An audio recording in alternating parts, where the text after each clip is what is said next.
అందరికీ నమస్కారం. తెలుగు స్టోరీస్ లైబ్రరీకి మీ అందరికీ స్వాగతం. ఇప్పుడు మనం వినబోయే సీరియల్ 'జానకి విముక్తి' 72వ భాగం. రచన రంగనాయకమ్మ గారు. మరి సీరియల్లోకి వెళ్దామా? ఆ 5-6 నెలల్లో జానకి మళ్ళీ చిన్నప్పటి జానకి అయింది. నిద్రలోంచి పీడకలతో బెదిరి లేచి నెమ్మదిగా సర్దుకుని మళ్ళీ సుఖనిద్రలోకి ఒరిగిన మనిషిలాగా నెమ్మదిగా కుదుటపడింది. గతం నుంచి ఆ సంసారం నిద్రలో ఒక పీడకల, ఈ జీవితం ఆ పీడకల పోయిన తర్వాత మళ్ళీ పట్టిన సుఖనిద్ర. జానకి మొహంలోనూ మనసులోనూ చిన్నప్పటి కళ, ఉత్సాహం పునర్జన్మనిత్తాయి. చిన్నప్పట్లాగే జానకి ఎప్పుడు చూసినా నవ్వుతూ కనపడుతుంటే సుందరమ్మకే ఆశ్చర్యం వేసింది. కూతురు మొహం మీద అలాంటి నవ్వు ఉండేది అని మరిచిపోయింది సుందరమ్మ. అన్న స్నేహితులందరూ జానకి స్నేహితులయ్యారు. మోహన్ తోటి, ప్రభాకర్ తోటి చనువుగా మాట్లాడటం అలవాటైపోయింది. అందరితోటి ఏదో ఒకటి మాట్లాడుతూ వాళ్లతో వాదాలు పెట్టుకుంటూ ఉంటుంది అస్తమానం. జానకి హేతువాదం నేర్పిన ఖ్యాతి మాత్రం ప్రభాకర్కే దక్కుతుంది. ఒక పూట హారతి పళ్ళెం దగ్గర హేతువాద పాఠాలు ప్రారంభమయ్యాయి జానకి. ఆ పూట ప్రభాకర్ సత్యంతో పనుండొచ్చి సత్యం రాలేదని పేపర్ చదువుకుంటూ కూర్చున్నాడు. జానకి కూడా తన పరీక్ష పుస్తకం చదువుకుంటూ కూర్చుంది ఇంకో కుర్చీలో. అంతలో సుందరమ్మ వంటింట్లో గూట్లో పూజ లాంటిది ఏదో చేసి హారతి పళ్ళెంతో పాటు 2 పటిక బెల్లం ముక్కలు తెచ్చి ఇద్దరికీ పెట్టింది. ప్రభాకర్ చప్పున నోట్లో పడేసుకున్నాడు బెల్లం ముక్క. జానకి హారతి వైపు చేతులూపి బెల్లం ముక్క కళ్ళకద్దుకుని భక్తిగా నోట్లో పెట్టుకుంది. ప్రభాకర్ ఆశ్చర్యపడ్డాడు. జానకి అంత చాదస్తపు దశలో ఉంది అని అనుకోలేదు అతను. పైగా సత్యం శిక్షణలో. ఎందుకలా కళ్ళకద్దుకోవటం అన్నాడు, ఏం చెప్తుందో అని. ప్రసాదం కదా, కళ్ళకద్దుకోవద్దా అని తెల్లబోయింది జానకి. ప్రభాకర్లో హేతువాది మహోత్సాహంతో రంగంలో కురికాడు. ప్రసాదం అంటే ఏమిటి అని సూటిగా ప్రశ్న వేశాడు. జానకి ఏమీ జంకకుండా నవ్వుతూ నిబ్బరంగా వాళ్ళ నాయనమ్మల దగ్గర నేర్చుకున్న జవాబులన్నీ చెప్పింది. పిచ్చిక మీద బ్రహ్మాస్త్రాల్లాగా జానకి పిచ్చి జవాబుల మీద ప్రభాకర్ హేతువాద శరాలు గుప్పించేశాడు. చివరికి జానకి ఎక్కడ చిక్కాలో అక్కడ చిక్కింది. దేవుడు లేకపోతే ఈ ప్రపంచం ఎలా వచ్చిందండి? ఎవరు చేశారు దీన్ని? అంది. జానకి ఆ ప్రశ్న ఎప్పుడు అడుగుతుందా అని చూస్తున్నాడు ప్రభాకర్. ఒక్క జవాబుతో జానకిని ఓడించేస్తాను కదా అనే సంతోషంతో ముసిముసి నవ్వులు నవ్వుతూ, ప్రపంచాన్ని ఎవరో ఒకరు చెయ్యాలంటారా? ఎవరూ చెయ్యక్కర్లేదేమో, అలా ఎందుకు అనుకోకూడదు మనం అన్నాడు ఉత్సాహంగా. జానకి నవ్వడం మొదలెట్టింది. జానకి నవ్వుతుంటే ప్రభాకర్కి వినోదంగా ఉంది. పాపం తర్వాత ఓడిపోతానని తెలియదు కదా అని జానకిని చూసే జాలి కూడా పడ్డాడు. సుందరమ్మ కూడా అక్కడికి వచ్చి కూర్చుంది. అమ్మ చూడు, ప్రపంచం అట దేవుడు లేకుండానే తయారైందట అని జానకి నవ్వుతూ చెప్పింది. దేవుడు లేడు, దెయ్యం లేదు, వీళ్ళకి అంతా తెలిసినట్టు మాట్లాడతారు అని సుందరమ్మ మొహం చిట్లించింది. తన చేతిలో ఓడిపోయేవాళ్ళు ఒకరిద్దరు అయ్యారు కదా, ఇద్దరిని ఓడిస్తాను కదా అన్న ప్రభాకర్కి ఉత్సాహం ఇనుమడించింది. ఏదన్నా వస్తువు తయారవ్వాలంటే దాన్ని తయారు చేసే వాళ్ళు ఎవరో ఒకరు తప్పకుండా ఉండాలంటారా అన్నాడు వాళ్ళని కవ్విస్తూ. తప్పకుండా ఉండాలి. ఈ కుర్చీ చూడండి, దీన్ని ఎవరో ఒకరు తయారు చేశారా? దానికి అదే తయారైందా? ఈ పెన్సిల్ చూడండి, దీన్ని తయారు చేశారా? అదే తయారైందా? అన్నీ అలాగే అంది జానకి ఉత్సాహంగా. అస్తమాను సత్యం మాటలు వింటూ ఉండటం వల్ల జానకి కొంచెం తర్కించడం అలవాటైంది. ప్రభాకర్ అంతకన్నా ఉత్సాహంగా ఉన్నాడు. కుర్చీలు, పెన్సిళ్ళు, పుస్తకాలు అలాంటి వస్తువులైతే అంతే అనుకోండి. వాటిని ఎవరో ఒకరు సొంత చేతులతో తయారు చేయాలి నిజమే. కానీ చెట్లు, పిట్టలు, జంతువులు, నదులు, సముద్రాలు వీటిని ఎవరు తయారు చేస్తున్నారు? ఎవ్వరూ చేయటం లేదు. వాటికి అవే తయారవుతున్నాయి. చిన్న గడ్డిపూచను తీసుకోండి, అది ఎలా తయారవుతుందో మనకు స్పష్టంగా కనపడిపోతోంది. చిన్న గడ్డి విత్తనం భూమి, నీరు, గాలి, సూర్యరశ్మి అన్నీ తగిన పాళ్లలో కలిస్తే అది గడ్డిపోచ ఆకారంతో తయారవుతుంది. జానకి ఆతృతగా ప్రభాకర్ మాటలు విని, ఆ గడ్డి విత్తనం భూమి, నీరు, గాలి ఇవన్నీ ఎలా వచ్చాయేమిటి అంది వెంటనే. అవి ఎలా వచ్చాయనే సంగతి అలా ఉంచండి, దానికి జవాబుంది.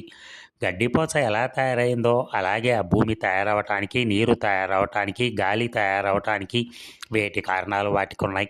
తగిన పరిస్థితులన్నీ కలిసినప్పుడు గడ్డిపోచ తయారైంది గానీ, దాన్ని ఎవరో చేతుల్లో పెట్టుకొని తయారు చేయలేదు గదా! అవునా? దేవుడు చేతుల్లో పెట్టుకొని తయారు చేయలేంటి? మరెలా చేస్తాడు? ఇంకెలాగో చేస్తాడు. అయితే ఈ ప్రపంచమంతా దేవుడే చేస్తున్నాడంటారు మీరు. అంతే కదా? అంతే. దేవుడు చేయకపోతే ఎలా తయారవుతుందేమిటి? అయితే మరి ఆ దేవుణ్ణి ఎవరు తయారు చేశారండి జానకి గారు? అని ప్రభాకర్ ముసిముసి నవ్వుల మధ్య తన బాంబు ప్రశ్న పేల్చాడు.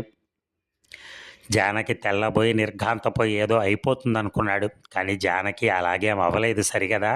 కళ్ళు కోపంగా పెట్టి మూతి బిగించి చూసింది ప్రభాకర్‌ని. దేవుణ్ణి ఎవరో తయారు చేయటం ఏమిటి? అంది చొరచొర చూస్తూ. ప్రపంచంలో ఏదున్నా దాన్ని తయారు చేసే కర్త ఉండాలన్నారా లేదా మీరు? మరి దేవుడున్నాడా అంటే దేవుణ్ణి తయారు చేసిందేదో ఉండాలా? అక్కర్లేదా? అదేమిటో చెప్పండి. అయ్యో! దేవుణ్ణి తయారు చేయనక్కర్లేదండి బాబు. భలేవారే మీరు. దేవుణ్ణి ఎవరు తయారు చేయగలరు? అంతకన్నా పెద్ద దేవుడు ఉంటాడేమో ఆలోచించండి పోనీ. ఆ! అవును అంతే. దేవుళ్ళలో కూడా చాలా గొప్ప దేవుళ్ళుంటారు. ప్రభాకర్ నవ్వాడు. చిన్న దేవుడిని పెద్ద దేవుడు చేస్తే మరి ఆ పెద్ద దేవుడిని ఇంకా పెద్ద దేవుడు. ఆ ఇంకా పెద్ద దేవుడిని అంతకన్నా వెంటనే మళ్ళీ ప్రభాకర్ ఏమడుగుతాడో తనకే తోచి పెద్ద ఇబ్బందిలో పడిపోయినట్టు కంగారు పడిపోయింది జానకి. నేనసలు అలా అననే లేదు. మీరే అంటే ఒప్పేసుకున్నాను. పెద్ద దేవుడు లేదు, ఏమీ లేదు. దేవుడిని అసలు ఎవరూ చేయక్కర్లా అని వెనక్కొచ్చేసి తన పాయింట్ దగ్గర తాను నిలబడింది. ప్రతిదాన్ని ఎవరో ఒకరు చెయ్యాలని అన్నారా లేదా మీరు? మీరన్న మాటేనా? నేను కల్పించానా? ప్రతిదాన్ని అంటే ఈ చెట్లని, పుట్లని, నదుల్ని, సముద్రాల్ని ఇంకా అలాంటి వాటిని నా ఉద్దేశం. కానీ దేవుడినని కాదు. దేవుడిని ఎవరు చేయక్కర్లా. ఎంచేత? దేవుడు గనక. దేవుడంటే మీకు గొప్ప, మీకు నమ్మకం. నాకేం నమ్మకం లేదు. దేవుడు ఎలా తయారయ్యాడో కారణం చెప్పమంటున్నాను నేను. నాకు మీరు ఏం చెప్తారు? ఇక ఆ తర్క వితర్కాలు వింటూ ఉంటే సుందరమ్మకు కూడా ఉత్సాహం వచ్చింది. వారానికి 4 సార్లు పురాణాల్లో వినే జ్ఞానం అంతా పెల్లుబికింది. దేవుణ్ణి ఎవరో తయారు చేయటం ఏమిటి? ఆయన మహానుభావుడు. ఆయన స్వయంభువు. ఆయనే పుట్టుకొస్తాడు అంది భక్తిగా. అప్పటిదాకా ఏమీ తోచని జానకి అది దేవుడు స్వయంభువుడు. స్వయంగా ఉద్భవిస్తాడు. ఆయన్నెవరూ తయారు చేయక్కర్లా అని కేరింతలు కొట్టింది. ప్రభాకర్‌కి చిన్నపిల్లలతో ఆడుకుంటున్నట్టుగా ఉంది. దేవుడు స్వయంభువు అని మీరు అన్నారు కదా! ప్రకృతే స్వయంభువు అని నేనంటానండి. దేవుడిని ఎవరు తయారు చేయక్కర్లేదని మీరన్నారు కదా! ప్రకృతిని ఎవరు తయారు చేయక్కర్లేదని నేనంటానండి. ఏం చెప్తారు మీరు? చెట్లు, చేమలు, సూర్యులు, చంద్రులు, మనుషులు, జంతువులు అన్నీ ప్రకృతిలో కొన్ని కొన్ని కారణాల వల్ల పుట్టుకొస్తాయి. దేవుడు తనకి తనే పుట్టుకొస్తాడా అన్నప్పుడు ప్రకృతి తనకు తానే పుట్టుకొస్తుంది అంటే ఏమిటి అభ్యంతరం అందులో? ఆ వాదోపవాదాలు హోరాహోరీగా సాగుతూ ఉండగా శారద వచ్చింది. రోడ్డు మీదకి వినపడుతున్నాయి మీ కేకలు అంది రాగానే. నేనెంతో నెమ్మదిగా మాట్లాడుతున్నానే అని ఆశ్చర్యపడ్డాడు ప్రభాకర్.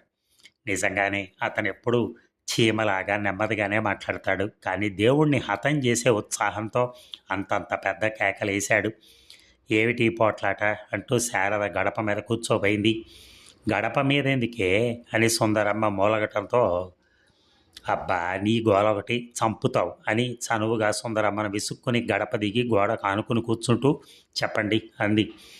జరిగిందంతా పోటీలు పడి చెప్పారు. శారద ఆశ్చర్యపోతూ వింది. అప్పటి వరకు దేవుడి గురించి శారదకి ఏ అభిప్రాయం ఖచ్చితంగా లేదు.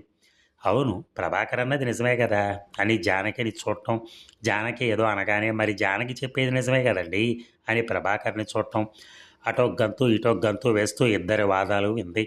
శారద సైన్స్ స్టూడెంట్ కాబట్టి కొన్ని కొన్ని ఆర్గ్యుమెంట్లు అంతకుముందే తెలుసు. జానకి కన్నా చాలా చురుగ్గా తొందరగా ప్రభాకర్ పాయింట్లన్నీ అర్థం చేసుకోగలిగింది. ఇక ప్రభాకర్ చివరికి ఆవేశంగా దేవుడు ఏ రకంగానూ రుజువుకు దొరకడు. ప్రకృతిలో మార్పుల్ని, పరిణామాన్ని అయితే ఎన్ని రకాలుగా అయినా రుజువు చేయొచ్చు. ఏది సత్యం అయితే దాన్ని ఒప్పుకోవటానికి అభ్యంతరం ఎందుకు ఉండాలి మనకి అన్నాడు. అవును ప్రభాకర్ మాట్లాడేది రీజనబుల్గా ఉంది అంది శారద తల పంకిస్తూ. దేవుణ్ణి రక్షించలేకపోతున్నానే అని జానకి చాలా బాధేసింది. శారద కూడా ప్రభాకర్తో కలిసి అప్పటికి అంత సరదాలో కూడా జానకి ఉడుకుమొత్తన వచ్చింది. ఏమైనా సరే వాళ్ళ వాదం ఒప్పుకోకూడదనుకుని మీరెన్ని చెప్పండి, దేవుడు సృష్టించకపోతే ఏది తయారవ్వదో, దేవుడు మహిమ కలవాడు కాబట్టే దేవుణ్ణి ప్రార్థిస్తారు అని మళ్ళీ పాత పాటే పాడింది. అదేమిటి అంత రీజన్ లేకుండా మాట్లాడతావు అని శారద ఆశ్చర్యపడింది. రీజన్లు అవి మీకు, మాకక్కర్లేదు. దేవుడికి మహిమ ఉంటుందని, దాంతో ఏ పనైనా జరుగుతుందని నమ్మే వాళ్ళకి రీజన్లు అవి అక్కర్లేదు అంది కోపంగా జానకి. ఈ పాయింట్ తమాషాగానే ఉందే అని శారద ఆ మాటలకు సరదా పడింది. అవునండి ప్రభాకర్ గారు, దేవుడికి మహిమ ఉంటుందని నమ్మేవాళ్ళు మీరు చెప్పే రీజన్ ఎందుకు పట్టించుకోవాలి అంది. నిజమేగా అన్నట్టు. ప్రభాకర్ జానకితో, అయితే మీరు మొదటి నుంచి రీజన్ మాట్లాడుతూ తర్కంలోకి ఎందుకు దిగారు అన్నాడు. నేనేం తర్కంలో దిగాను? సృష్టించేవాడు లేకపోతే ప్రపంచం ఎలా తయారైంది అన్నారా లేదా? అది తర్కించటం కాదా? అంటే మీరు అనేది ఏమిటి? సృష్టించేవాడుంటేనే ప్రపంచం తయారవుతుందని, లేకపోతే తయారవ్వదని. ప్రపంచం ఉన్నదంటే దాని వెనక ఒక కారణం ఉందని మీరు కూడా ఒక తర్కంతో మాట్లాడుతున్నట్టేగా. మీకు ఇష్టమైనంత వరకు తర్కాలు మాట్లాడి మీకు ఇక జవాబులు దొరకనప్పుడు మాకే రీజన్లు వద్దు అంటూ ఎలా ఒప్పుకుంటాం? అయితే తప్పేలేండి, తప్పు ఒప్పుకుంటున్నాగా. నేను అసలు వాదానికి దిగకూడదు, నేను దేవుణ్ణి నమ్ముతానండి అంటే సరిపోయేది అంది జానకి. దాన్ని మించిన జవాబు లేదన్నట్టు. అప్పుడు సరిపోదులేండి, ఎందుకు నమ్ముతారు దేవుణ్ణి? అతన్ని మీరు చూశారా?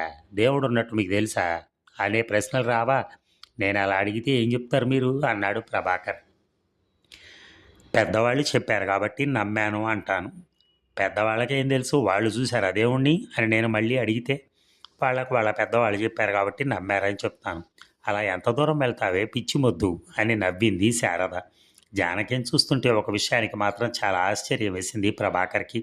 ఈ అమ్మాయిలో దేవుడి నమ్మకాలు ఏవి చెక్కు చెదరకపోయినా తన జీవితంలో నిలబడవలసిన విషయానికి ధైర్యంగానే నిలబడింది. నా కర్మలే ఇది అని తనకు బాధ కలిగించే సంసారంతో సరిపెట్టుకుని అక్కడే భరిస్తూ కూర్చోలేదు. దేవుడి నమ్మకాలు వదిలేస్తే కానీ మనిషి ముందడుగు వెయ్యలేడని గతంలో ఎంతో గట్టిగా వాదించే ప్రభాకర్కి అందులో పొరపాటు ఏమిటో ఎప్పుడో తెలిసింది, కానీ మళ్ళీ ఇప్పుడు ఇంకోసారి కొత్తగా తెలిసినట్టు అనిపించింది. జానకి వాదన ఉత్సాహంతో తన స్వాగతం కనిపెట్టాడు. పెద్దవాళ్ళు ఏం చెప్తే అది మూర్ఖంగా నమ్మేస్తారా? అలాగైతే అన్ని విషయాలకు అలాగే చేయాలిగా. సంసారాలు వదలకూడదంటారుగా పెద్దవాళ్ళు. ఆ విషయంలో వాళ్ళు చెప్పింది వినకుండా స్వతంత్రంగా ఎందుకు ఆలోచించారు అన్నాడు గబగబా. అది వేరు, దానికి దీనికి ఏం సంబంధం? అది నాకు అవమానం లేండి అంది జానకి. ఆ రెండు మాట్లాడేటప్పటికే తనకు అసహ్యం వేసి విషయం ఏదో మాట్లాడినట్టు జానకి మొహం కందగడ్డలా అయిపోయింది. ఇది అవమానమే అంది శారద ఆవేశంగా. ఎవరేం చెప్తే అది నమ్మేసి సొంతంగా ఆలోచించుకోకపోతే అది మాత్రం అవమానం కాదా? పెద్దవాళ్ళు చెప్పింది నిజం కాకపోతే ఈ మూర్ఖత్వంలో పడి ఉండటం అవమానం కాదా? కాదులే అని జానకి నిరుత్సాహపడిపోతూ వాదం కోసం వాదం చేస్తూ కూర్చుంది. ప్రభాకర్ గారు, కాసేపు జానకిని వదిలేద్దాంలేండి. మీ మాటలతో నాకో సందేహం పట్టుకుంది. నాకు జవాబు చెప్పండి బాబు. ప్రకృతి దానికి అదే తయారైందన్నారు కదా. ఒక చెట్టునో పిట్టనో సూర్యుడినో చంద్రుడినో ఏదో ఒక దాన్ని ప్రత్యేకంగా తీసుకుని ఇది ఎలా వచ్చిందని చూస్తే అది ఎలా వచ్చిందో తెలుస్తుంది అనుకోండి. అలాగే ప్రతిదానికి అది ఎలా తయారైందో కారణం కనపడచ్చు. కానీ నేను అనేది ఏంటంటే అసలు అదంతా మొట్టమొదట ఎలా వచ్చింది? మరి ఇవన్నీ లేకముందు మొట్టమొదట ఏదో పదార్థం ఉండాలి కదా, అది ఎలా వచ్చింది అని ఆతృతగా చూసింది. ఇంతకాలానికి తన ప్రకృతి విజ్ఞానం సార్థకం కాబోతుందని ప్రభాకర్ నూతనోత్సాహంతో ప్రారంభించాడు. మొట్టమొదట అనే మాటే తప్పండి. పదార్థానికి మొదలు చివర లేదు. పదార్థం ఎప్పుడూ ఉంది. కొంత పదార్థం ఒక రూపంలో, కొంత పదార్థం ఇంకో రూపంలో, కొంత పదార్థం మరో రూపంలో, అలాగే రకరకాల రూపాల్లో ఉంది. కొంత పదార్థం నక్షత్రాల రూపంలో, కొంత పదార్థం గ్రహాల రూపంలో, కొంత పదార్థం గాలి రూపంలో, కొంత పదార్థం నీరు రూపంలో, మొక్కల రూపంలో, పిట్టల రూపంలో, మనుషుల రూపంలో. ఇదంతా పదార్థం రకరకాల రూపాల్లో ఉండటమే. ఒక రూపంలో ఉన్న పదార్థం శాశ్వతంగా ఆ రూపంలోనే ఉండదు. పదార్థంలో ఎప్పుడూ రసాయనికమైన మార్పులు జరుగుతూనే ఉంటాయి. ఒక రూపంలో ఉండే పదార్థం ఇంకో రూపంలోకి మారిపోతూ ఉంటుంది. మళ్ళీ ఆ ఇంకో రూపం కూడా కొన్నాళ్లకు మారిపోతూ ఉంటుంది. పదార్థం ఎప్పుడూ కూడా చలనంలో ఉంటుంది అంటే అర్థం అదే. ఈ మార్పుల వల్ల పదార్థం నశించటమో తగ్గటమో హెచ్చటమో ఏమీ ఉండదు. ఉన్నది మాయం కావటమా లేనిది సృష్టి అవటమో ఏమీ జరగదు. పదార్థం ఎప్పుడూ ఉంది. రూపాయి మారుతూ రకరకాల రూపాల్లో ఉంది. దశలు మారుతూ రకరకాల దశల్లో ఉంది. ఇంకా ఇప్పుడిప్పుడే తయారవుతున్న నక్షత్రాలు కొన్ని, తయారై వెలుగుతున్న నక్షత్రాలు కొన్ని, వెలుగు ఆరిపోయిన నక్షత్రాలు కొన్ని. ఇదంతా పదార్థానికి ఉన్న వేరు వేరు దశలు. పదార్థ సరళ రూపం నుంచి ఉన్నత రూపానికి అభివృద్ధి చెందుతుంది.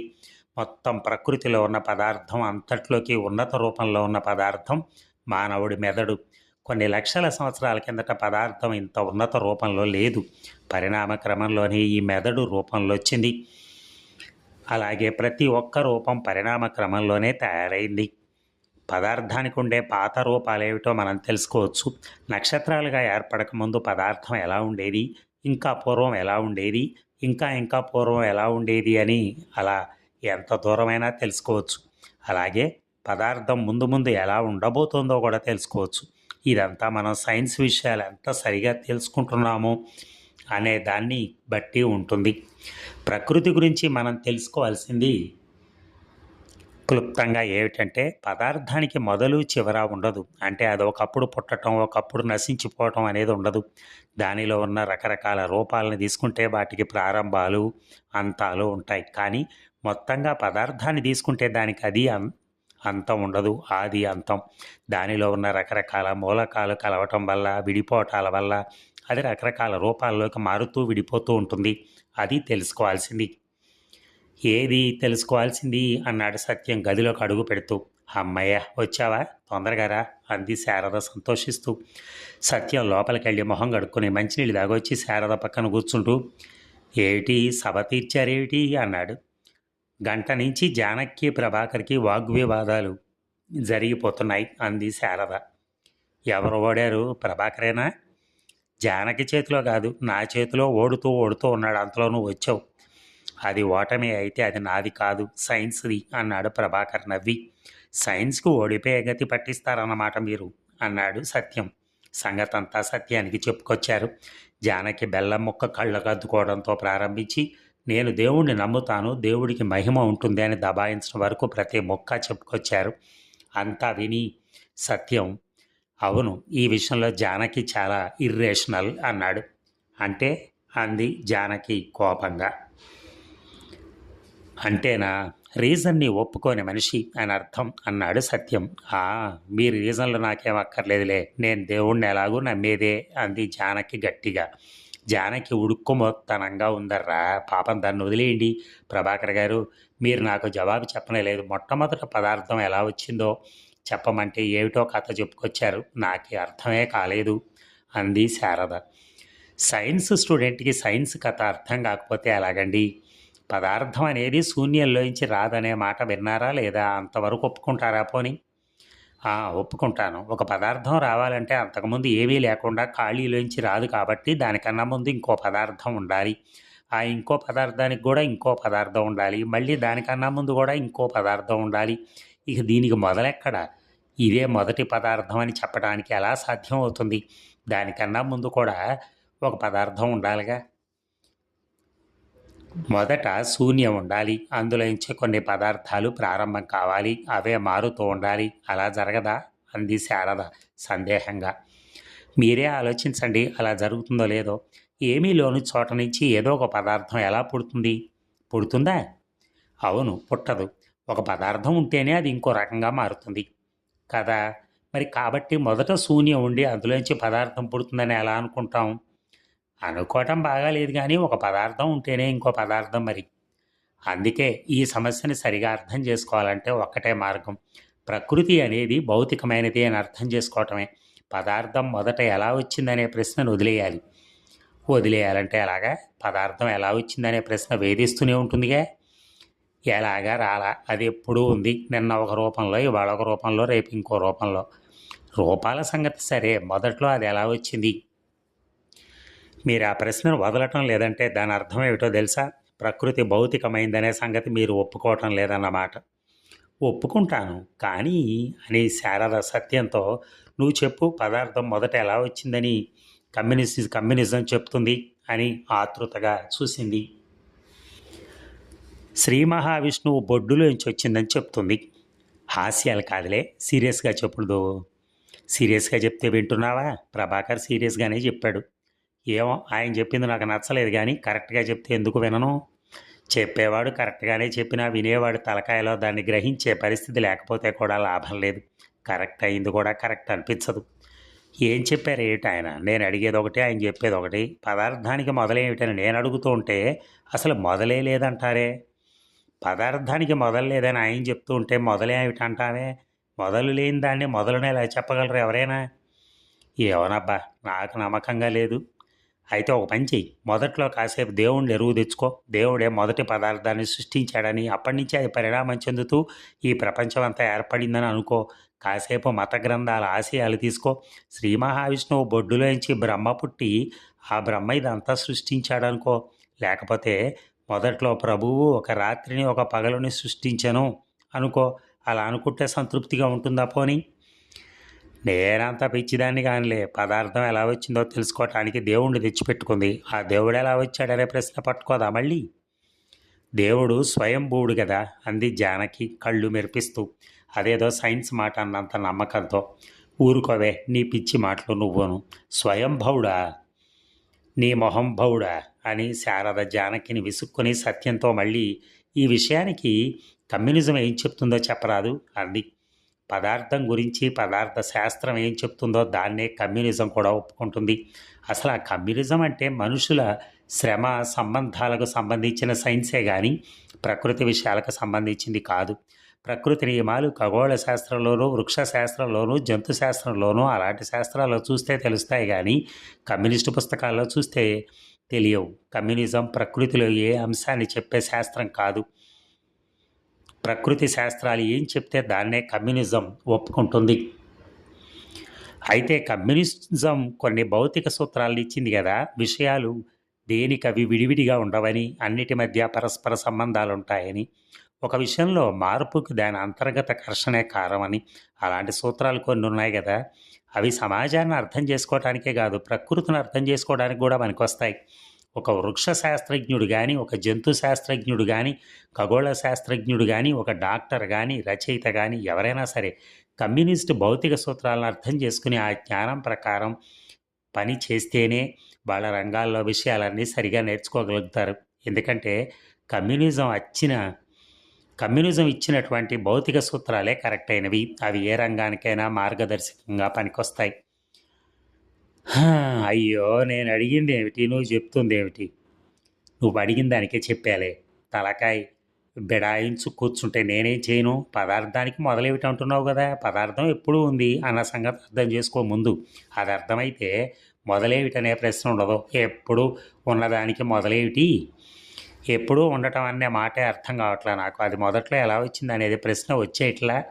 సత్యం నవ్వాడు. నిజం చెప్పనా, నాకు అలాగే అనిపిస్తూ ఉంటుంది చాలాసార్లు.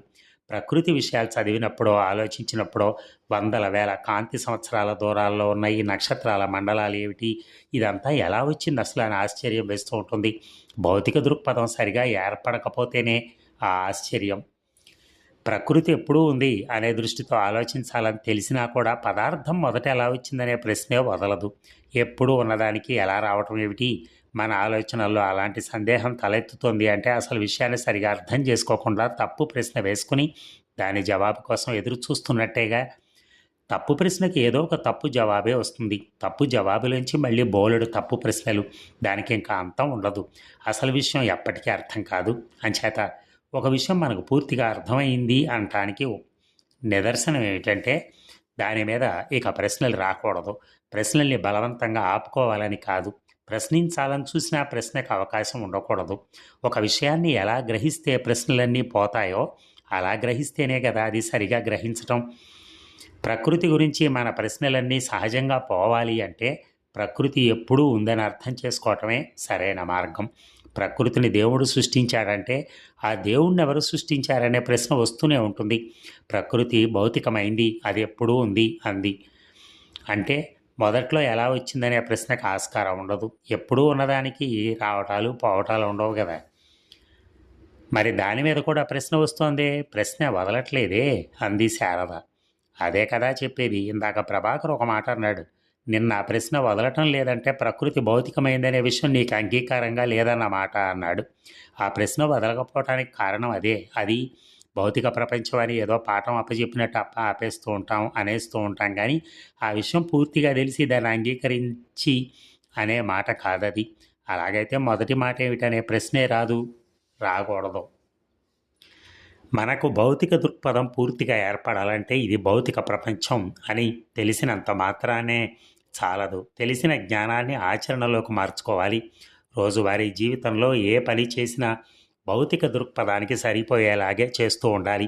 కొంతకాలానికి ఆ భౌతిక జ్ఞానం సహజమైపోతుంది. దానికి విరుద్ధమైన ఆలోచనలు రావు. వచ్చిన అది తప్పని మనకే తెలిసిపోతూ ఉంటుంది. మనల్ని మనమే కరెక్ట్ చేసుకోగలుగుతాం. భౌతిక భౌతిక అని 1,00,000 సార్లన్నా అన్నావు. మొన్న ఒక పుస్తకంలో పారలౌకిక పారలౌ లౌకిక అని పట్టుకున్నాడు రచయిత. అలా ఉంది ఇది అని నవ్వింది శారద. మెటీరియలిస్ట్ అనండి పోని, తేలిగ్గా ఉంటుంది అన్నాడు ప్రభాకర్. పెళ్లికి బదులు మార్జాలం సామెతలా ఉంది అని మళ్ళీ నవ్వింది శారద. మ్యాటర్, మెటీరియలిస్ట్ అనే మాటలు కూడా అర్థం చేసుకోలేవా ఏమిటి? మరీ అంత బద్ధకం పనికిరాదు, బుర్ర ఉపయోగించు కాస్త అని కోప్పడ్డాడు సత్యం. బుర్ర ఉపయోగిస్తున్నాను కాబట్టి ఇన్ని సందేహాలు. బుర్ర ఉపయోగించకపోతే మిమ్మల్ని ఏం అడగకుండా జానకిలాగే కూర్చుందును తెలుసా? అయితే నేను బుర్ర ఉపయోగించనా అని జానకి కోపంగా చూసింది. ఇప్పుడు ఉపయోగించావలే, దీనికి ఈ మధ్య చీటికి మాటికి పోట్లాట్లే కోతున్నాయర్రా అంది శారద నవ్వి. పోట్లాట్లు ఎక్కువ అవటం మంచిదే కానీ కమ్యూనిస్టులతో పోట్లాడుతుంది, అది విచారకరం అని విచారించాడు సత్యం. మీరే కాదు, నేను కమ్యూనిస్ట్నే అంది జానకి రోషంగా. మీరు దేవుణ్ణి నమ్ముతారుగా అని ప్రభాకర్ కోపంగా అడ్డొచ్చాడు. ఏం నమ్మితే? మీ ఇష్టం మీది, నా ఇష్టం నాది. అయ్యో అలా కాదండి, భౌతిక దృక్పథం లేకపోతే కమ్యూనిస్టులు ఎలా అవుతారు? అదిగో మళ్ళీ భౌతిక వచ్చింది. భౌతిక అంటే ఏమిటో చెప్పండి బాబు ముందు అంది శారద. సత్యం లేచి డిక్షనరీ తీసుకున్నాడు. భౌతిక అన్న మాటకు పదార్థ సంబంధమైన, శారీరకమైన, ఉనికిలో ఉన్న అని కొన్ని అర్థాలు చెప్పాడు. ఇంగ్లీష్ డిక్షనరీలు కూడా తెచ్చి చూశారు. దాంట్లో కూడా అలాంటి అర్థాలే ఉన్నాయి.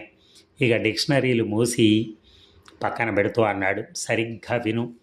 ఒక స్థలంలో ఏ పదార్థము లేకుండా, గాలి కూడా లేకుండా, ఈథర్ కానీ ఇంకోటి కానీ ఏమీ లేకుండా పూర్తిగా ఖాళీగా ఉంటే దాన్ని శూన్యం అంటాం. కానీ అలాంటి శూన్యం ప్రపంచంలో ఎక్కడా ఉండదు. ప్రపంచం అంతా ఏదో ఒక పదార్థంతో నిండి ఉంటుంది. అందుకే అది పర్యాయ సంబంధమైన, పదార్థ సంబంధమైనటువంటి ప్రపంచం. భౌతిక అనే మాట భూతం అనే మాటల నుంచి వచ్చింది. భూమి, ఆకాశం, నీరు, గాలి లాంటి పదార్థాలను సంస్కృతంలో పంచభూతాలు అంటారు కదా.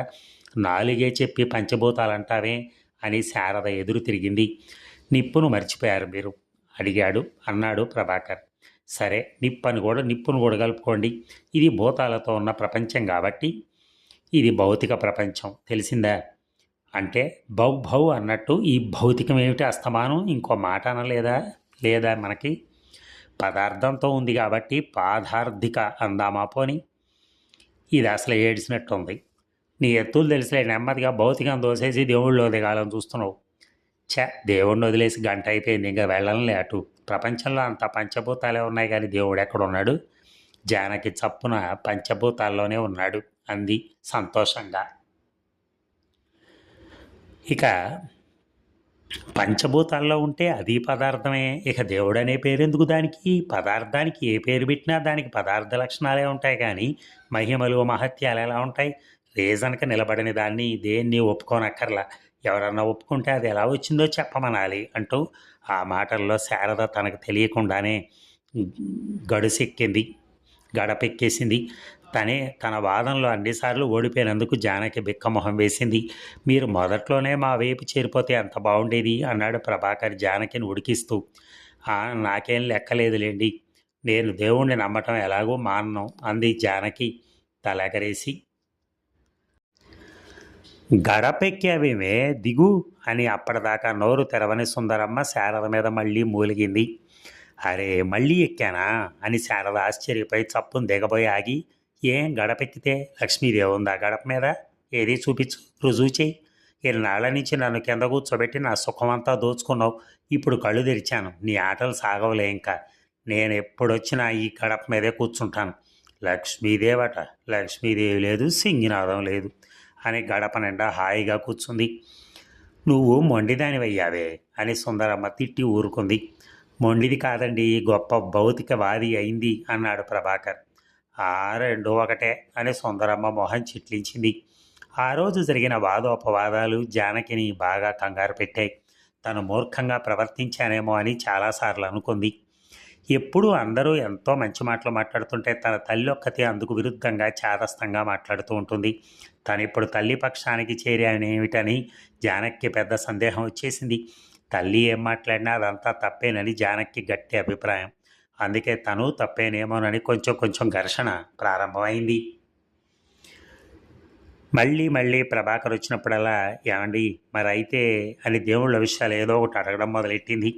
మరి అప్పుడు చెప్తే వినలేదే అని సాధించకుండా ప్రభాకర్ ఎంతో సంతోషంగా ఓపిగ్గా చిన్నపిల్లలకు కథలు చెప్పినట్టు జానకి సందేహాలన్నిటికీ ఎలా అవసరమో అలా చెప్పుకొచ్చాడు. అతను ఇదివరలోలాగా ఉత్త హేతువాది అయితే ఇతరుల సందేహాలకి అంత కరెక్ట్గా చెప్పగలిగేవాడు కాదు. అతను కమ్యూనిజం నేర్చుకున్నాడు కాబట్టి ప్రతి విషయానికి సాంఘిక పునాదిని యావ ఎదురించగలుగుతున్నాడు, వివరించగలిగాడు. స్వార్థం నరకం లేవన్నారుగా, మరైతే పాపం పుణ్యం కూడా ఉండవా అని జానకి ఆశ్చర్యపోతూ అడిగింది. ఉండవు. పాపం పుణ్యం అనేవి మత సంబంధమైన మాటలు. ఉండవా? పాపమైనా ఉండదా? ఉండదు. మనుషులు చేసే చెడ్డ పనులు పాపాలు కావు, అవి తప్పులు. మనుషులు పాపాలు చేయరు, తప్పులు చేస్తారు. ఒక దొంగ చిన్న పిల్లని చంపేస్తాడనుకోండి, అది పాపం కాదు. అతనికి పాపం అంటుకోదు. అది పాపం కాదు, తప్పు, ఘోరమైన తప్పు. అది ఇతర మానవులకు ఘోరంగా హాని కలిగించే తప్పు. దానికి శిక్ష ఇతర మానవులే అతనికి వేస్తారు. దాన్నే సమాజం శిక్షిస్తుంది అంటాం. ఒకవేళ అతను తప్పు బయటపడకపోతే అతనికి ఏ శిక్ష ఉండదు. పాపం అంటే తప్పించుకోలేని శిక్ష అని కదా. తప్పులు చేసే వాళ్ళందరికీ దేవుడే శిక్షలు వేస్తాడని, ఎవరే తప్పులు చేస్తున్నారో దేవుడికి తెలిసిపోతూనే ఉంటుందని అందరూ నమ్ముతూ ఉంటారు కదా. ఇదంతా జనాన్ని మూర్ఖత్వంలో ఉంచడానికి నేర్పే మత పిచ్చి. ధనవంతులు పేదవాళ్ళు అని ఎప్పటినుంచో వేరువేరుగా ఉన్నారు కదా. ధనవంతులు పేదవాళ్ళ విషయంలో ఎప్పుడూ తప్పులు చేస్తూనే ఉన్నారు. వాళ్ళతో ఘోరంగా చాకిరీ చేయించుకోవటం, పేదల్ని పీడించడం, చంపేయటం కూడా చేస్తూనే ఉన్నారు కదా. ధనవంతుల్ని దండించే శక్తి పేదల చేతుల్లో ఉంది. పేద జనాభా అంతా ఎదురు తిరిగితే చాలు. తిరుగుబాటే పేదల శక్తి. బానిసలుగా ఉన్న కాలం నుంచి పేదలు ఎదురు తిరుగుతూనే ఉన్నారు. కానీ పేదల్ని దేవుడి నమ్మకాల్లో ఉంచాలనేది ధనవంతుల దృష్టి. దేవుడు అందరి తప్పప్పులు చూస్తూనే ఉంటాడు. పాపాలు చేసే వాళ్ళని దేవుడే శిక్షిస్తాడు. ఎవరి పాపం వాళ్లే అనుభవిస్తారు అని, అంతా దేవుడే చేస్తాడని నమ్మకం కలిగిస్తారు. ధనవంతులు పేదలు అదే నమ్ముతారు. పేద ప్రజలు దేవుళ్ళని నమ్ముతూ తిరగపడకుండా ఉంటే అది ధనవంతులకు చాలా లాభం కదా. దేవుడే శిక్షిస్తాడనే నమ్మకం ధనవంతులకు క్షేమం కోసమే పుట్టుకొచ్చింది. ఒక మానవుడు ఇంకో మానవుడిని పీడించడానికి, ఘోరమైన తప్పులు చేసి తప్పించుకోవటానికి వీలుగా ఉంది ఇప్పుడున్న పరిస్థితి అంతా. ఈ పరిస్థితి మారిపోతుందనుకోండి, ఎవరో ఎవరికి హాని చేయడానికి వీలు ఉండదనుకోండి. ఒకవేళ మనుషులు తప్పులు చేసినా అలాంటి వాళ్లను శిక్షించే పరిస్థితి మిగతా వాళ్ళ చేతిలో ఉంటుందనుకోండి, అప్పుడు వాడి పాపం వాడే అనుభవిస్తాడులే, దేవుడు వాడిని వదలళ్లే అని దేవుడి మీద ఆశలు పెట్టుకోవాల్సిన అవసరం ఏముంటుంది? దొంగ చిన్న పిల్లను చంపడం అన్నారు కదా. అసలు ఒక మనిషి దొంగతనాలు చేసే పరిస్థితి ఉండడం ఏమిటి? చిన్నపిల్లని చంపితే ఎందుకు చంపుతాడు? నగల కోసమో ఆస్తి వారసత్వాల గురించో చంపుతాడు. సంఘంలో నగలు పెట్టుకునే సంస్కృతే మారిపోతే నగల కోసం హత్యలేమిటి? స్వంత ఆస్తి సమస్య లేకపోతే ఆస్తి వారసత్వాల కోసం హత్యలేమిటి? మనిషి చేసే తప్పులన్నీ ఈ సమాజం వల్లే. ప్రభాకర్ మాటల్లో ఉన్న రీజన్ ఎవరి మీద నా పనిచేయలేదంటే వాళ్ళు స్వార్థపరిలో పిచ్చివాళ్ళో మూర్ఖులు అయి ఉండాలి. ఆ రీజన్ని తోసిపుచ్చటం వల్ల జానకి కలిసి వచ్చే స్వార్థం ఏమీ లేదు. జానకి పిచ్చిది కూడా కాదు. ఎటొచ్చి ఆ మూడో లక్షణమే.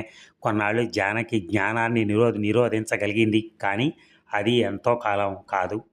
జానకిలో మార్పు జానకి తెలియనంత నిశ్శబ్దంగా జరిగిపోయింది. ఆ సంగతి ఒక రోజున ఫ్యాక్టరీలో బయటపడింది.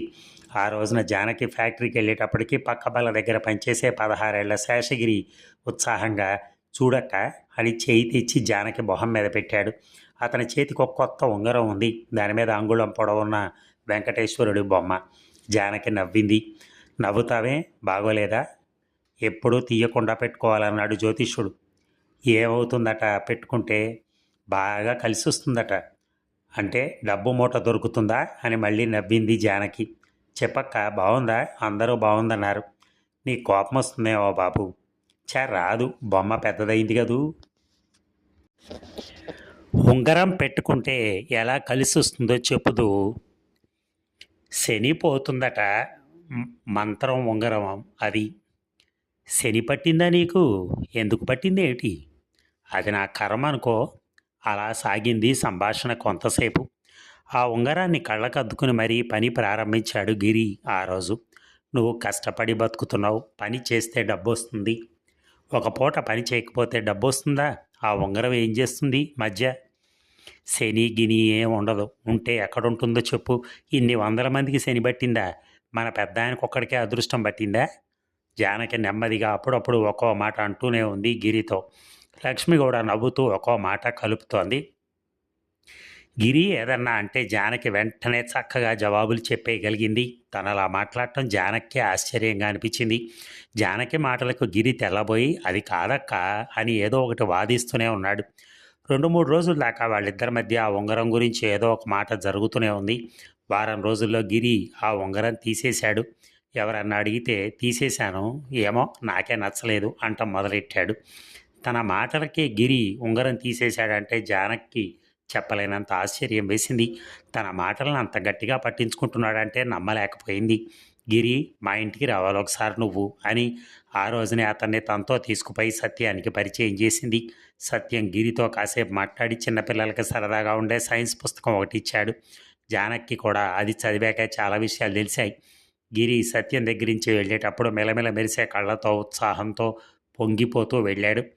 అప్పటినుంచి గిరి జానకి వాళ్ళ ఇంటికి వస్తూనే ఉన్నాడు. గిరికి జానకి పెద్ద గురువు అయిపోయింది. ఇక సత్యం వాళ్ళున్న ఇల్లు శాంత వస్తే చాలదు. వంటిల్లు కాక ఒకటే గది. ఆ గది ముందు చిన్న వరండా లాగా ఉంటే అక్కడే సత్యం తడికలతో చిన్న గది ఏర్పాటు చేసుకున్నాడు. అది ఇద్దరికి చాలదు, ఇల్లు మారవలసిందే. ఇక్కడ ఇరుగు పొరుగులంతా మంచివాళ్ళు. సుందరమ్మకు బాగా స్నేహం అయ్యారు. వీళ్ళ వాటా వైపు వాకిలి కొంచెం విశాలంగా ఉంటుంది. పెద్ద వేప చెట్టు ఒకటి ఉంది. ఇక్కడి వాతావరణం 2 ఏళ్ల నుంచి అలవాటైపోయింది. అయినా కొత్త వాటా కోసం సత్యంతో పాటు అందరూ అన్వేషణ ప్రారంభించారు. ఇల్లు పందుల దొడ్డిలా ఉండకూడదని సత్యం ఇల్లు వెతికే వాళ్ళందరికీ చిన్న షరతు పెట్టాడు.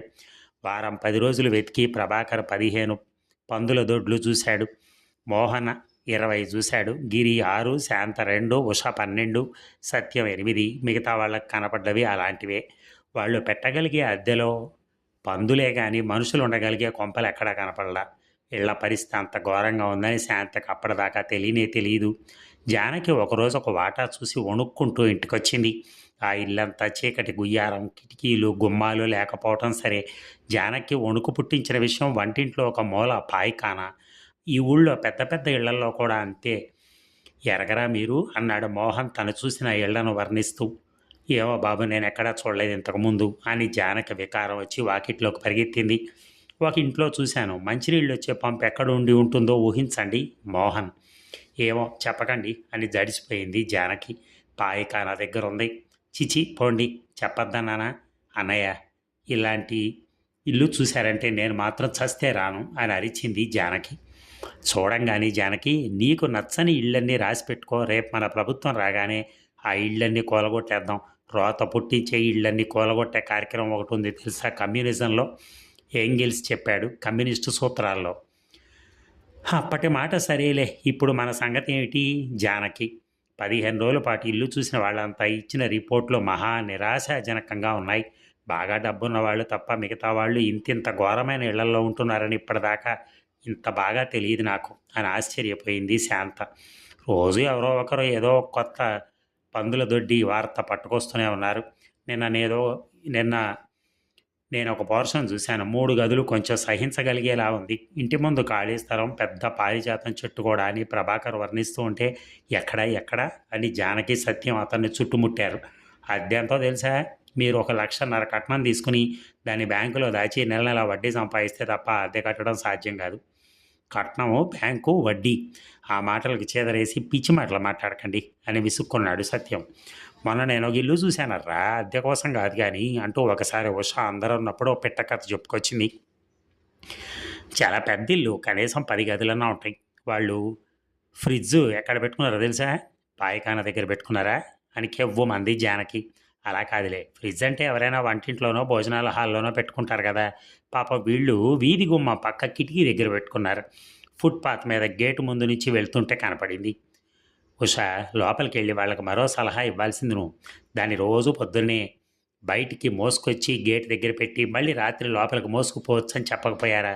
ఇంట్లో పెట్టు కూర్చుంటే వాళ్ళకి ఫ్రిడ్జ్ ఉన్నట్టు ఎవరికి తెలుస్తుంది పాపం? తెలియకపోతే ఎంత నష్టం పాపం వాళ్ళకి అన్నాడు సత్యం. అలా కాదు అలా కాదు అని మిగతా వాళ్ళంతా తలో మార్గం చెప్పుకొచ్చారు. మా ఇంట్లో ఒక ఫ్రిడ్జ్ ఉంది, దైవ సాక్షి నమ్మండి అని బోర్డు రాసి గేటుకు తగిలించుకోమని చెప్పాలి అన్నారు ఒకరు. దాని బొమ్మ కూడా వెయ్యాలి గేటు మీద. అందులో ఏమేం పదార్థాలు ఉన్నాయో అవన్నీ కూడా. అయితే ఫ్రిడ్జ్ తెరిచి ఉన్నట్టు బొమ్మ వేయవలసి వస్తుంది. ఇంటి ఆయన ఫోటో కూడా పక్కన పెడితే బాగుంటుంది గేటు మీద. ఇంటి ఆవిడ ఫోటో అక్కర్లేదా? అన్యాయం. ఇంటి ఆవిడ అక్కర్లేదులే, ఫ్రిడ్జ్ మీద ఆవిడకి హక్కా పాడా? కావాలంటే కుక్కలు ఉన్నాయి, బోర్డు మీద ఆవిడ ఫోటో వేయచ్చు. కుక్కలతో పాటు ఆవిడ కూడా ఉందనా? ఇది మరీ అన్యాయం. ఊరుకోండి, ఎందుకు వచ్చిన హస్కు?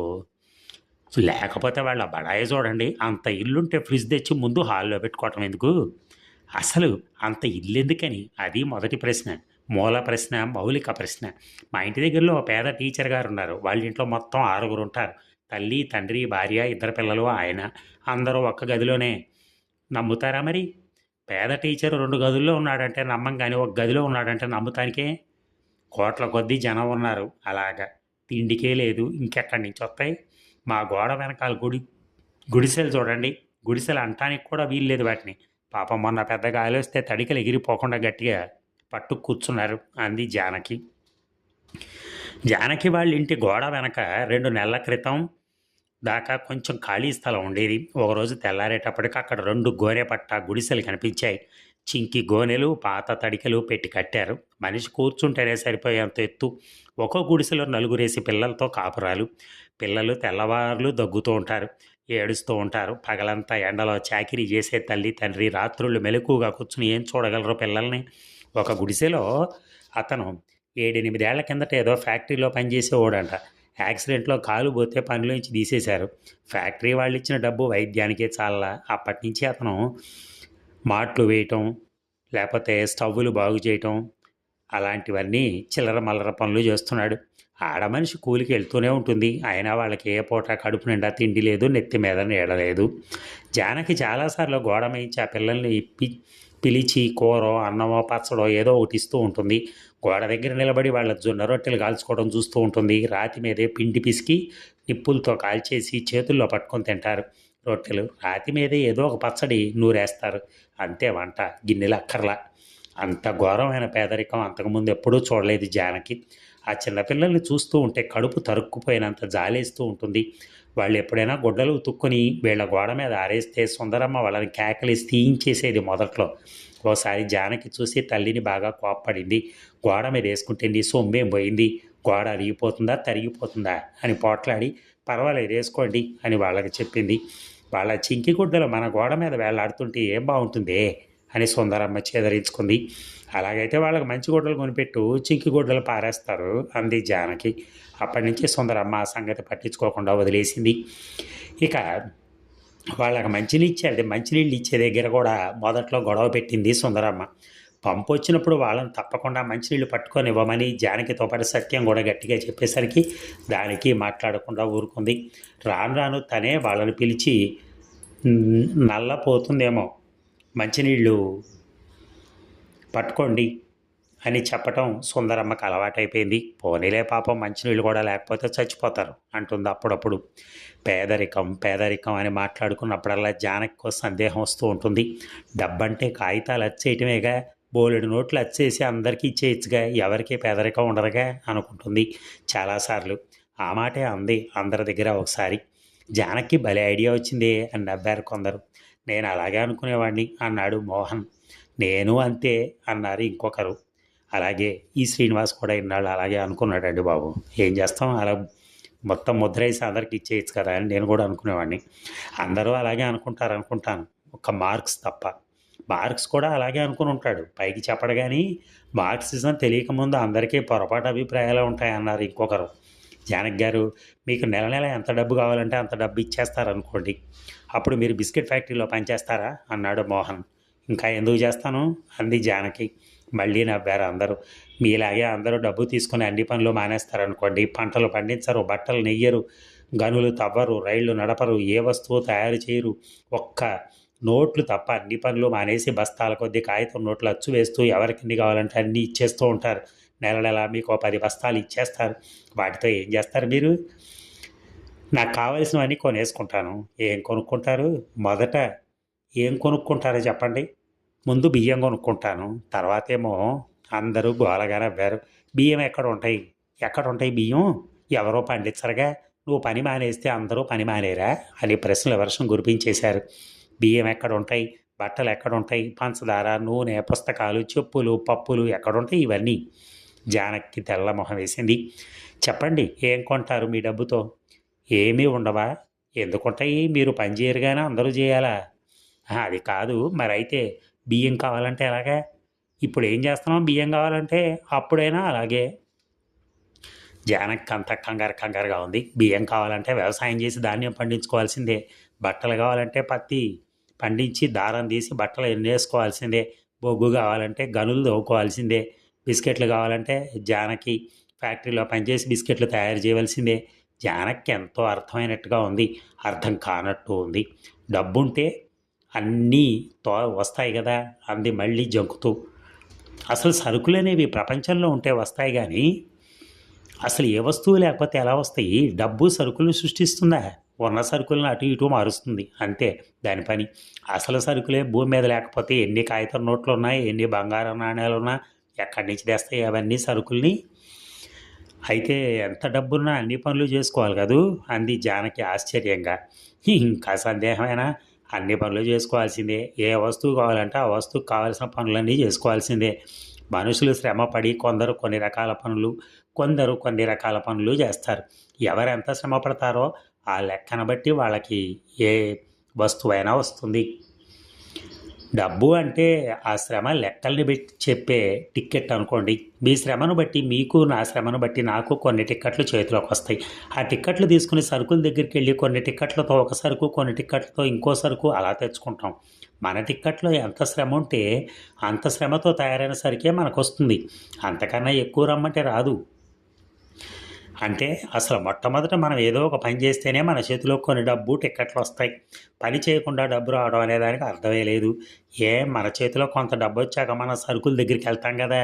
మనలాగే ఇతరులు కూడా పనులు చేసి వాళ్ళు డబ్బు పట్టుకుని అక్కడికి వస్తారు కదా. అక్కడ సరుకులు ఉండాలి. సరుకులే లేకపోతే మన డబ్బు వల్ల లాభం ఏమిటి? సరుకులు ఉంటేనే మన డబ్బు ఇచ్చి మనకు కావాల్సిన వస్తువులు తెచ్చుకుంటాం. ఎవరో పనులు చేయకపోతే, అసలు సరుకులే లేకపోతే ఎన్ని నోట్లు వచ్చేసుకుంటే మాత్రం ఏం లాభం? నోట్లు తింటామా? జానకి దీర్ఘ ఆలోచనలో పడిపోయింది. ఎవరో పని చేయకుండా సరుకులు కావాలంటంలో తప్పేమిటో బాగా అర్థమైపోయింది. కానీ ఇంకా ఏదో పెద్ద సందేహంతో ఆలోచన అంతా చిక్కులు పడిపోతోంది. మిగతా వాళ్ళు ఇళ్ల సంగతి మాట్లాడుకుంటూ ఉంటే జానకి తన ఆలోచనతో తను కొట్టుకొని అది కాదండి అని ఒక్కసారిగా కేక పెట్టింది. పనులు మానేయరనుకోండి, అందరూ పనులు చేస్తూనే ఉంటారు. వాళ్ళకి డబ్బు కావాలి కదా. ఆ డబ్బు బాగా ఎక్కువ ఇవ్వరాదు? ఎక్కువ ఇచ్చేస్తే ఎన్ని కావాలంటే అని కొనేసుకోవచ్చు కదా అని సంతోషంతో కళ్ళు మెరిసిపోతూ చూసింది. పేదతనం పోవటానికి మార్క్స్ కన్నా గొప్ప మార్గం కనిపెట్టాను చూడండి అన్నట్టు. అందరూ కుతూహలంగా జానకి ప్రశ్న వైపు ముఖాలు తిప్పారు. డబ్బు ఎక్కువ కావాలంటే ఎంత ఇవ్వాలో చెప్పండి? చాలా ఎక్కువ. ఓ రూపాయికి బదులు 10 రూపాయలు ఇస్తే అలాగైతే బాగుంటుంది. మరి ఎక్కువ ఇవ్వవలసింది మీకొక్కరికేనా, అందరికీనా? నాకొక్కదానికే కాదు, అందరికీ. డబ్బు విషయాలు తెలిసిన వాళ్ళు సరదాగా నవ్వారు జానకి జవాబులకి. జానకి గారు, మీరు అన్నట్టయితే ₹1 ఉండవలసిన చోట ₹10 ఉండాలి, అంతే కదా. మీ చేతిలోని ₹1 బదులు ₹10 వస్తే మీరు ఒక సరుకు కొనాలని వెళ్ళినప్పుడు ఆ సరుకు యజమాని ₹1 కావాల్సిన చోట ₹10 ఇమ్మంటాడు కదా. అప్పుడు మళ్ళీ మామూలేగా. డబ్బు ఎక్కువ రావడం వల్ల తేడా ఏముంటుంది? అలా కాదు. అయితే అందరికీ ఎక్కువ డబ్బు రాకూడదు, పేదవాళ్ళకి ఎక్కువ డబ్బు రావాలి అంది జానకి గ్రహించినట్టుగా. అంటే జీతాలు పెరగాలంటున్నారన్నమాట మీరు. ఎక్కడికి రావాలో అక్కడికి వచ్చారు. జీతాలు పెరిగితే యజమానికి లాభాలు తగ్గిపోతాయిగా మరి. ఆ విషయాల మీద మాట్లాడటం అందరికీ ఉత్సాహంగా ఉంది. పనులు చేయకుండా కూర్చుని రూపాయి నోట్లు ఎన్ని చేసుకున్నా ఉపయోగం ఉండదు. పనులు చేసి అందరి చేతుల్లోకి వచ్చే నోట్ల లెక్కను రెట్టింపులుగా పెంచేసుకున్నా ఉపయోగం ఉండదు. అంతవరకు జానకి బాగానే అర్థమైంది. మిగతా విషయాలన్నీ ఏమిటో చాలా గందరగోళం అయిపోయినాయి. జానకితో ఆటలయ్యాక శాంత మళ్ళీ ఇంటి అన్వేషణ సంగతి ఎత్తి మన ఇంటి సంగతి ఒక యుగం పాటు వాయిదా వేస్తే పోయేట్టుంది అంది ఇంటి అన్వేషణలో విసుకొచ్చి. ఏం పర్లేదు, కొంచెం నచ్చే ఇల్లు నేను సంపాదిస్తాగా అన్నాడు సత్యం ధీమాగా. సినిమా హీరోలాగా బేరాలు పలుకుతున్నావేమిటి అని నవ్వింది శాంత. ఓపికగా వెతికితే దొరక్కపోదు కానీ మన కళ్ళ ముందు ఇన్ని గుడిసెలు చూస్తూ ఈ ఇల్లు నచ్చిందని ఆ ఇల్లు నచ్చలేదని అనుకోవాలంటే సిగ్గేస్తోంది అన్నాడు సత్యం మళ్ళీ. అది పిచ్చి మాటలే. రోతగా ఉన్న ఇల్లు రోతగా ఉందనక దాంతో సరిపెట్టుకుంటామా? అలాగైతే రోతగా ఉన్న సమాజంలో కూడా సరిపెట్టుకోవాలి అన్నాడు మోహన్. వెంటనే ప్రభాకర్ ఒక మేడను వర్ణించాడు. మొన్న నేను ఒక బ్రహ్మాండమైన మేడ చూశాను. ఎంత పెద్దదో, ఎన్ని బాల్కనీలో, ఎన్ని వరండాలో, ఇంటి చుట్టూ ఎంత కాంపౌండో, దాదాపు 2 ఎకరాల చోటు ఉంటుంది. ఈ ఇంట్లో 2 గదులు ఇవ్వకూడదు వీళ్ళు అనిపించింది నాకు. పెద్ద పెద్ద మేడల్లో కొంచెం కొంచెం సర్దుకుంటే ఇప్పుడున్న ఇళ్ళు కూడా చాలామందికి సరిపోతాయి అన్నాడు. జానకి కొత్త ఉపాయం తోచినట్టు, అవునండి, అలా చేస్తే చాలా బాగుంటుంది. మనలాంటి వాళ్ళకి ఇవ్వక్కర్లేదు కానీ గుడిసెలో ఉండే వాళ్ళకి ఇస్తే ఎంతో బాగుంటుంది అంది.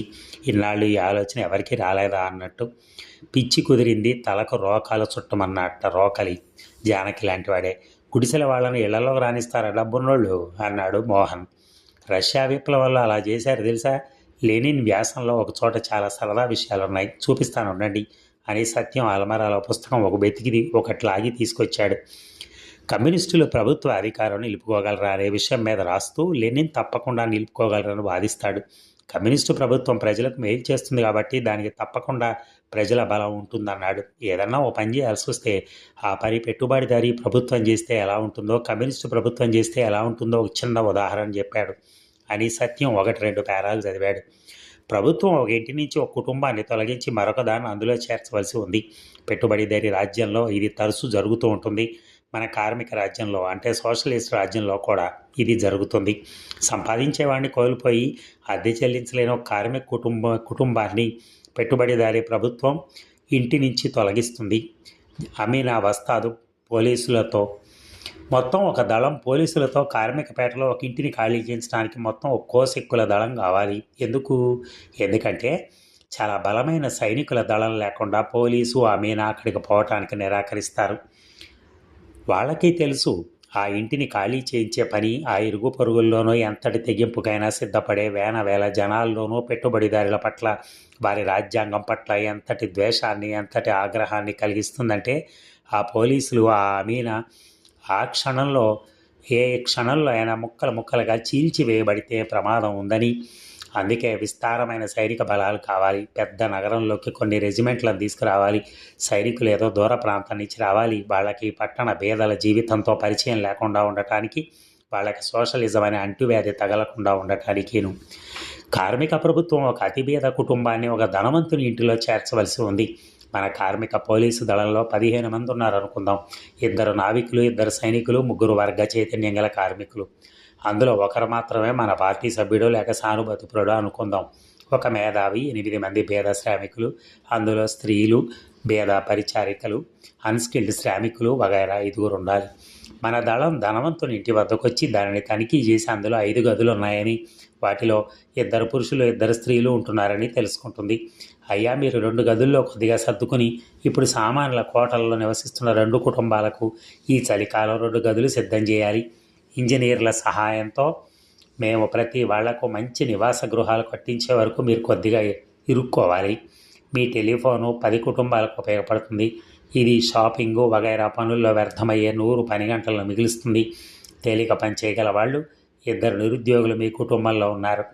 55 ఏళ్ల వయసు గల ఆవిడ, 14 ఏళ్ల కుర్రవాడును. వీళ్ళిద్దరూ రోజు 3 గంటలు డ్యూటీ చేయాలి. 10 కుటుంబాలకు సరుకులు సక్రమంగా సరఫరా అయ్యేటట్టు తనిఖీ చేస్తూ, దానికి అవసరమైన లెక్కలు రాస్తూ. మా దళంలోని విద్యార్థి ఇప్పుడు ఈ ప్రభుత్వ ఉత్తర్వును 2 ప్రతులు రాస్తాడు. ఈ ఉత్తర్వును మీరు విధేయంగా పాటిస్తారని దయచేసి సంతకం చేసి మాకు ఇవ్వండి.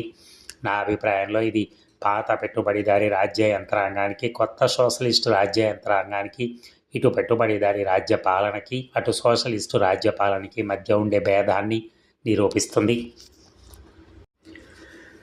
నమ్మశక్యంగాని యుద్ధ భారాలను, యుద్ధ దౌర్భాగ్య పరిస్థితులను తగ్గించడానికి, అలాగే ప్రజలకు యుద్ధం కలిగించిన భయంకరమైన గాయాలను మాన్పటానికి విప్లవ ప్రజాస్వామ్యం కావాలి.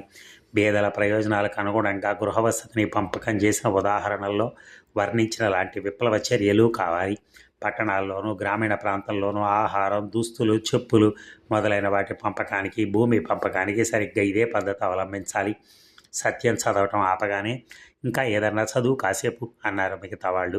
నేను చదువుకోవటం కన్నా మీరు చదివితే వినటానికి ఎంత బాగుందో అన్నాడు బాబ్జీ. అతను కూడా అప్పుడప్పుడు వస్తున్నాడు స్టడీ సర్కిల్కి. ప్రభాకర్ ఆఫీస్లోనే పనిచేస్తాడు. అతను ప్రభాకర్ కన్నా చిన్నవాడు. అతనితో చాలా స్నేహంగా ఉంటాడు. వాళ్ళు చేసినట్టు మనం కూడా ఒక బిల్డింగ్ దగ్గరికి వెళ్ళి 2 గదులు ఖాళీ చేయండి అంటే అన్నాడు మోహన్ నవ్వుతూ. అందరూ నవ్వారు. వెంటనే పోలీసుల్ని పిలిపించి అరెస్ట్ చేయిస్తారు. ఆ మాట అనవలసింది ఇప్పుడా? మన పరిపాలన వచ్చాక, అప్పుడు మార్పులన్నీ అన్నాడు సత్యం. ఇంటి సంగతి సరే కానీ మీరిద్దరూ పని లేకుండా ఉన్నారు కదా, రోజు 3 గంటలు ఈ పని చేయండి అని ప్రభుత్వమే నిరుద్యోగులు వెతికి పని అప్పచెప్పడం ఎంత బాగుందో చూసారా? పైగా 55 ఏళ్ళ ఆవిడకు కూడా చిన్న పని ఇవ్వటం అంటే ధనికుల్ని పనుల్లోకి దించడం. ఇదంతా కళ నిజం అనిపిస్తుంది చాలాసార్లు. ఇక 2 రోజుల తర్వాత రాత్రి 10 గంటలప్పుడు ప్రభాకర్ కంగారుగా ఆటోలో వచ్చాడు. ఆ రోజు సత్యం అలసటగా ఉందని తొందరగా పడుకుని నిద్రపోయాడు. లేవండి లేవండి, చాలా అర్జెంట్ అని ప్రభాకర్ సత్యాన్ని నిద్రలేపేసి అదే ఆటోలో తీసుకుపోయాడు. చీకట్లో పందులు, గొంతులు, సందులు అన్నీ దాటి రాళ్లల్లో కింద మీద పడి ఎక్కడో ఊరు బయట పాడుపడ్డ ఇంటి ముందు ఆగింది ఆటో. ఆలోగా అసలు సంగతి తెలిసింది సత్యానికి. 3 గదుల ఇల్లు ఒకటి దొరకబోతోందని, పాయిఖానా వంటింట్లో లేనిది కాస్త చారెడు వాకిలి ఉన్నది, ఇంకా అలాంటి సద్గుణాలు ఎవరు 2 ఒకటే ఉన్నదేను. ఆ ఇంటి ముసలమ్మగారు ప్రభాకర్ తల్లికి దూరంగా బంధువు. 70 ఏళ్ల మనిషి ఆవిడ. ప్రభాకర్ తల్లికి యాక్సిడెంటల్గా ఒక మార్కెట్లో కలిసింది. మాటల మధ్య వాళ్ళ ఇంట్లో అద్దెకుండే వాళ్ళు వెళ్ళిపోయారని, లేకపోతే తనకు అసలు మార్కెట్కి వచ్చే అవసరం ఉండేది కాదని వాపోతూ చెప్పింది ఆవిడ. ప్రభాకర్ రెండో డ్యూటీ అయి రాత్రి ఇంటికొచ్చి అన్నం తింటూ ఉంటే దగ్గర కూర్చుని మాట్లాడుతూ తల్లి, అన్నట్టు శేషమ్మ గారు కనపడ్డారా? బాగా వంగిపోయారు మనిషి. ఆవిడే ఏ బియ్యం అవి రిక్షాలో వేయించుకుని తీసుకెళ్లారు అని చెప్తూ ఉంటే ఆవిడ మాటల్లో ఖాళీ వాటా సంగతి దొరికింది. ఎక్కడ అని అదిరిపడి లేచాడు ప్రభాకర్. ఆ కథ అంతా వినేటప్పటికి సత్యానికి కూడా పెద్ద ఆశ పుట్టుకొచ్చింది. నిద్ర ఎగిరిపోయింది. ఏమో ఆ ఇల్లు బాగుంటుందేమో అనుకున్నాడు 10 సార్లు. ఆటో ఆగగానే ఇద్దరు చెరో పక్క నుంచి బయటికి దూకారు. ఇంటి చుట్టూ కంది చెట్ల దడి, లోపల చెట్లు విస్తరించి పెద్ద అడవిలా ఉంది. ఓ పక్క కిటికీలోంచి కంచె మీద చిన్న వెలుగు పడుతోంది. ఆ వెలుగులోనే దడి మీద 2 చిన్న చిన్న పువ్వులు కనపడి సత్యానికి మరీ ఆశ కలిగించాయి. ప్రభాకర్ సాహసం చేసి దడి తలుపు తీసుకుని లోపలికి వెళ్ళాడు. కిటికీ దగ్గరికి వెళ్ళి ముసలమ్మగారిని పిలిచి తన వివరాలు, తాతల పేర్లు, వాళ్ళ తాతల పేర్లు, గోత్రాలు అన్నీ చెప్పి ముసలమ్మగారికి నమ్మకం కలిగించి 10 నిమిషాలకు సత్యాన్ని లోపలికి పిలిచాడు. ముసలమ్మగారి కిటికీలోంచి తాళం విసరగానే తాళం తీసి పక్క వాటా చూశారు. రైలు పెట్టేలాగా 3 చిన్న గదులు వరుసగా. ఇల్లు అంతే అయిపోయింది చూడటం. సత్యానికి నచ్చలేదు. గదులు అలా ఉంటే ఎవరికి వాళ్ళు విడిగా ఉండడానికి వీలుండదు. రాత్రులు కూడా ఒకళ్ళ గదిలోంచి ఒకళ్ళు నడవాల్సి వస్తుంది. మనం కూలగొట్టాల్సిన ఇళ్లలో ఇదొకటి గుర్తుపెట్టుకోండి అన్నాడు సత్యం ప్రభాకర్ చెవిలో చాలా కోపంగా. ప్రభాకర్కి పుట్టెడు నీరసం వచ్చింది. ఇద్దరు 2 నిమిషాల్లోనే బయటకు వచ్చేశారు. ఇంటి చుట్టూ వాకిలి బాగా విశాలంగా ఉంది. సపోటా చెట్టు పరిమళం ఘాటుగా కొట్టింది. ఇంకా ఏవేవో మొక్కలు ఉన్నాయి చీకట్లో. వాకిలంతా చూస్తుంటే ఓ పక్కన పడిపోయిన గోడ లాంటిది ఏదో కనపడింది.